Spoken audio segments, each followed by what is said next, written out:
अस्सलाम वालेकुम व्यूअर्स, आज हम मैंगो आइसक्रीम बना रहे हैं। अगर आपको मेरी वीडियो अच्छी लगे तो प्लीज़ वीडियो को लाइक कीजिएगा और इसे एंड तक ज़रूर देखिएगा। चलें आए रेसिपी स्टार्ट करते हैं।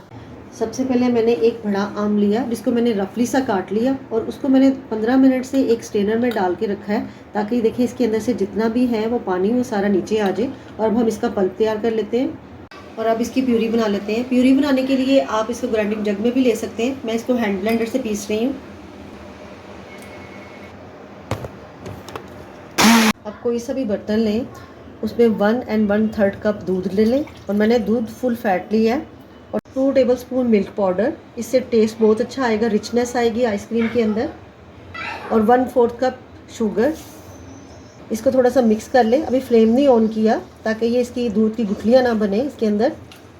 इसमें दूध मिक्स हो जाए तो इसका फ्लेम ऑन कर दें। अब इसे मीडियम फ्लेम पर कुक करें। बॉयल आना शुरू हो गए। 1 टेबलस्पून मैंने कस्टर्ड पाउडर लिया है। ये मैंगो कस्टर्ड पाउडर है। अब मैंगो कस्टर्ड पाउडर की जगह आप कॉर्नफ्लावर भी डाल सकते हैं। अब इसमें थोड़ा सा दूध ऐड करें और इसे मिक्स कर लें।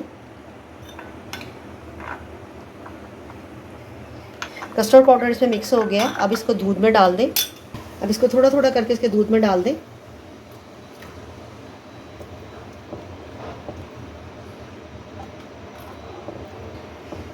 कस्टर्ड को पकाते हुए मुझे 5 मिनट हो गए हैं और काफ़ी हद तक हमारा कस्टर्ड गाढ़ा हो गया है। अब इसका फ्लेम ऑफ कर दें और अब इसको एक बॉल में शिफ्ट कर दें। कस्टर्ड को मैंने बॉल में शिफ्ट कर लिया क्योंकि ये ठंडा होने के बाद ये गाढ़ा हो जाएगा। इसके ऊपर आपने मलाई नहीं आने देनी। थोड़ा सा ये ठंडा हो तो इसको फिर इसे मिक्स कर दें ताकि इसके ऊपर ये मलाई ना आए। रूम टेम्परेचर पर आ गया और अब इसको 10 से 15 मिनट के लिए फ्रिज में रख दें ताकि ये ठंडा हो जाए। जब ये ठंडा हो जाए तो इसको भी एक दफ़ा स्मूथ कर लें। इसको भी स्मूथ करने के लिए आप ग्राइंडिंग जार में या हैंड ब्लेंडर ही यूज़ कर सकते हैं। मैं इसको हैंड ब्लेंडर से ही कर रही हूँ। 1 कप व्हिपिंग क्रीम लें, ये आपकी ठंडी होनी चाहिए। और अब इसको इलेक्ट्रिक बीटर से व्हिप कर लें। क्रीम को मैंने अच्छे तरीके से बीट कर लिया और ये वॉल्यूम में भी डबल हो गई है। अब इसके अंदर थोड़ा सा येलो फूड कलर वो डाल दें, इससे कलर बहुत अच्छा आएगा। अगर आपको मेरी वीडियो अच्छी लगे तो प्लीज़ चैनल को सब्सक्राइब, वीडियो को लाइक और शेयर ज़रूर कीजिएगा। अंदर ये कस्टर्ड वाला जो हमने तैयार किया था मटेरियल वो इसमें डाल दें आहिस्ता आहिस्ता और इसको मिक्स करें।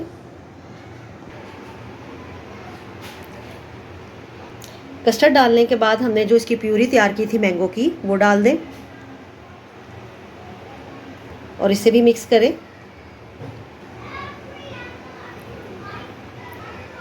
अच्छी तरीके से ये मिक्स हो जाए तो इसको एयर टाइट कंटेनर में डाल दें।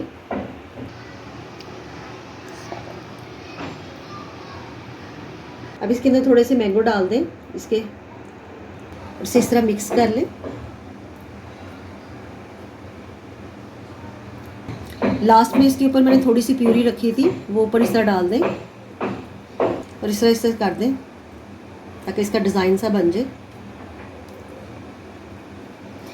और अब इसे 7 से 8 घंटे के लिए फ्रिज में रख दें।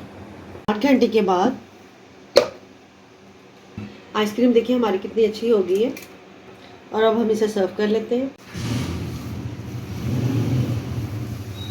अपना ढेर सारा ख्याल रखिएगा और मुझे दुआ में याद रखिएगा। अल्लाह हाफिज़।